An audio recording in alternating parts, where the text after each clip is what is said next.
La chasse. Nous avons tous et toutes notre opinion dessus. Et en général, cette dernière est bien tranchée.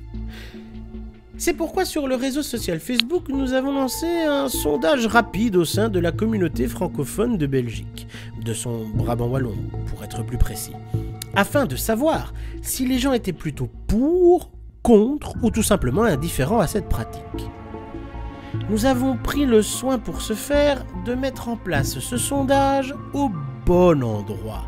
Au bon endroit, c'est-à-dire dans un endroit neutre, afin de cibler le gros de la population et non les militants, qu'ils soient d'un camp ou de l'autre. Eh bien, force a été de constater que, rapide, ce sondage l'a bien été.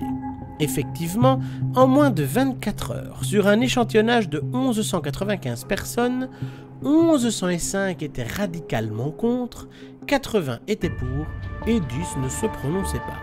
Autrement dit, 92% de la population interrogée semble fermement opposée à la pratique de la chasse. 7 est pour son maintien et le pourcent restant n'y prête guère attention. Ce sondage est clair. Cette prise de température en un instant T est plus qu'intéressant. L'opinion populaire semble rejeter massivement cette pratique pourtant séculaire, estimant qu'elle n'a plus sa place aujourd'hui au sein d'une société dite civilisée. Ils y voient trop de cruauté, de l'hypocrisie, un puissant lobbying organisé, une mise en spectacle du sadisme et un profond mépris pour la vie ainsi que la souffrance animale, que celle-ci soit celle des gibiers traqués ou même encore de l'usage qu'ont les chasseurs de leurs propres animaux qui les aident à chasser. Et il est difficile de donner tort à ceux qui veulent lutter pour le bien-être des animaux. Ce n'est d'ailleurs pas ce que nous avons tenté de faire, loin de là. Pourtant, il faut reconnaître que la problématique est plus épineuse qu'il n'y paraît. Premièrement, il semblerait que nous, Belges francophones, observons la chasse essentiellement par le prisme de celle pratiquée en France. Or, les réglementations et pratiques y sont très différentes. Pour autant, existe-t-il réellement une bonne raison de chasser, autre qu'un plaisir archaïque de traque et de mise à mort cruelle comme le montrent bien souvent les réseaux sociaux? Les chasseurs régulent-ils réellement les populations comme ils le prétendent, afin de maintenir un certain équilibre dans la nature?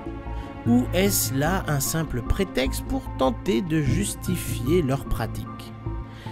Est-il vrai qu'ils élèvent eux-mêmes les animaux qu'ils veulent abattre? Sont-ils tous d'accord avec les propos du président de la chasse française pour qui, et je cite, « mettre à mort et l'acte de tuer font partie intégrante du plaisir. Tuer est pour lui un plaisir. » Eh bien, c'est ce que j'ai voulu savoir. Alors, je me suis entretenu, moi, anti-chasse, avec 3 acteurs fondamentaux. À savoir, un vétérinaire fortement lié à ce milieu. Fortement lié à ce milieu car soignant les animaux blessés des chasseurs, c'est-à-dire leurs chiens depuis plusieurs années, mais qui, lui, ne chasse pas et n'hésitera pas à dénoncer les comportements et pratiques indignes de certains. Mais afin d'être impartial, je me suis aussi entretenu avec 2 chasseurs. L'un, passionné de chasse au grand et moyen gibier, et l'autre, plus surprenant, fauconnier, pratiquant quant à lui une chasse ancestrale, classée comme patrimoine de l'humanité par l'UNESCO. Eh bien, ces 3 personnes, je les ai toutes confrontées à leurs contradictions, à l'image que la chasse véhicule et aux alternatives qui y sont possibles. Ils ont tous joué le jeu, et ce de bonne foi. Tout a été abordé, rien n'a été esquivé. Nous verrons ainsi si la chasse au XXIe siècle est une pratique encore défendable ou bien un archaïsme primitif à abolir définitivement.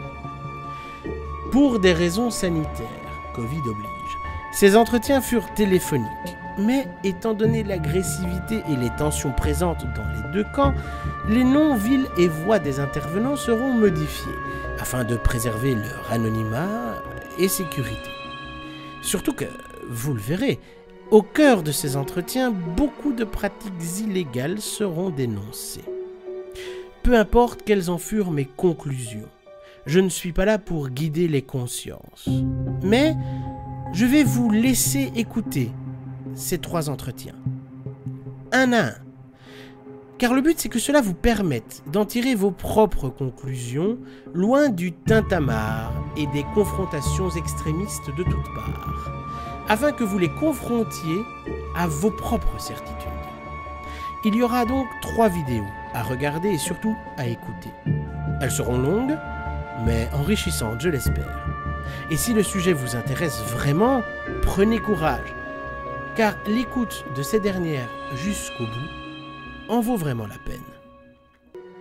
Je vous souhaite à tous et à toutes une bonne écoute, car il est important, même lorsque l'on combat un phénomène, de s'éloigner du sentier des clichés afin de comprendre ce que nous combattons, afin de comprendre si nous avons raison de le combattre et si tel est le cas, d'avoir des arguments rationnels, loin des débats passionnés extrémistes, afin de défendre nos positions.